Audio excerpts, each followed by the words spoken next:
ये देखकर वहाँ खड़े सभी कैदी भी सोच में पड़ गए। इस मुकाबले के बाद तो काइल के अंदर पूरा जोश भर गया और आने वाले सभी मुकाबलों में उसने अपने ओपोनेंट्स को धूल चटा दी। जल्द ही पूरी जेल में सभी लोग उसकी इज्जत करने लगे। धीरे धीरे वो इतना खूंखार हो गया कि अब वो जिससे भी मुकाबला करता वो जान से जाता था। काइल का ये रूप देखकर मैलेकाई और बिली को थोड़ी चिंता होने लगी। खैर एक दिन बिली ने सबसे तंग आकर एक बार फिर से भागने की कोशिश की, लेकिन इस बार मैलेकाई ने उसे धोखा दे दिया। असल में उसने अपने जख्मों पर लगाने के लिए दवाई के लालच में गार्ड्स को बिली के भागने की खबर दे दी थी। फिर जैसे ही बिली पकड़ा गया तो गार्ड्स ने उसे वाल्या नाम के एक फाइटर के साथ बंद कर दिया।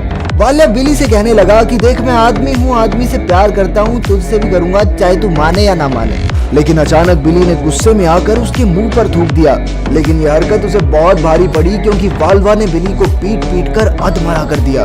अगली सुबह जब काइल ने बिली को देखा तो वो अपनी आखिरी सांसें ले रहा था, लेकिन मरने से पहले बिली ने उसे समझाया कि तुम्हारे गुस्से के पीछे भी कोई अच्छा कारण होना चाहिए। ये सुनकर काइल को एहसास हुआ कि उसे अपने मन की शांति के लिए लड़ना होगा, इसीलिए उसने आने वाले किसी भी मुकाबले में हिस्सा लेने से मना कर दिया। इससे गार्ड्स और वार्डन को सट्टेबाजी में काफी नुकसान हुआ और सजा के तौर पर उन्होंने काइल को धूप में लटका दिया।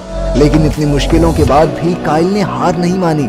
वहीं दूसरी ओर जब कैदी नंबर 451 को खबर मिली कि मैलेकाई की गद्दारी की वजह से बिली की जान गई है, तो उसने बिली की मौत का बदला लेने के लिए मैलेकाई पर पेट्रोल छिड़क कर उसे जिंदा ही जला दिया। उधर काइल की हिम्मत और जज्बे से प्रभावित होकर जेल के सभी कैदियों ने आपस में ना लड़ने का फैसला किया। इसी वजह से जनरल का धंधा ठप होने लगा, पर वो एक साथ सभी कैदियों को सजा भी तो नहीं दे सकता था।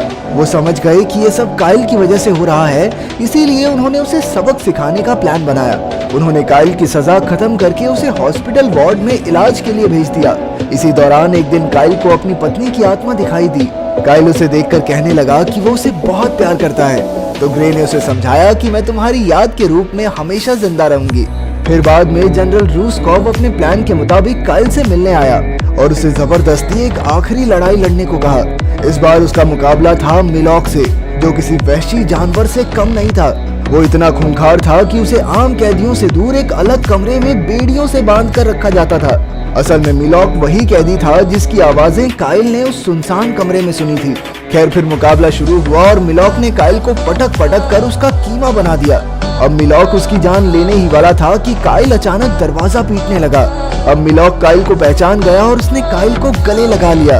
असल में काइल इकलौता ऐसा आदमी था जिसने उस कमरे में कैद मिलॉक से बात करने की कोशिश की थी, लेकिन ये देखकर लेफ्टिनेंट तोलिक तिलमिला उठा और उसने दोनों को लड़ने के लिए कहा। पर काइल कहने लगा कि चाहे मेरी छाती में गोली मार दो, लेकिन अब मैं हरगिज नहीं लड़ूंगा। अब तोलिक काइल पर गोली चलाने ही वाला था कि अचानक मिलॉक ने ऑफिसर्स पर हमला कर दिया। जल्द ही जेल के कैदियों ने मिलकर तख्ता पलट करने के लिए गार्ड्स पर हमला बोल दिया। मौके का फायदा उठाकर काइल ने कई कैदियों को आजाद किया और चारों ओर हाहाकार मच गया। लेकिन इसी दौरान गार्ड्स ने मिलकर मिलॉक को मार डाला और काइल ने भारी मन से उसे अलविदा कहा। जल्द ही जेल में पुलिस फोर्स आई और आखिरकार उन्होंने फिर से सबको कमरों में कैद कर दिया। अब काइल कैदी नंबर 451 के साथ था, तो उसने 451 को अपनी कहानी बताई कि उसकी पत्नी के साथ क्या हुआ था और फिर वो यहाँ तक कैसे पहुँचा।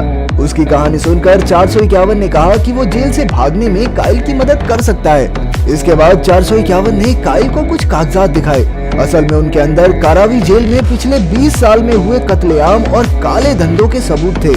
उसने काइल को ये सारे कागजात यूएस सरकार के हवाले करने को कहा।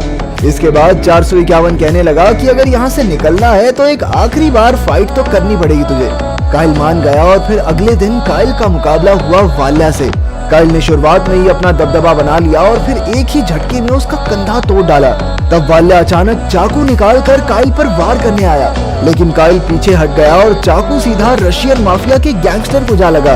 फिर काइल ने वाल्या का सर जोर से खंबे में दे मारा और इसी के साथ उसकी जीत हुई।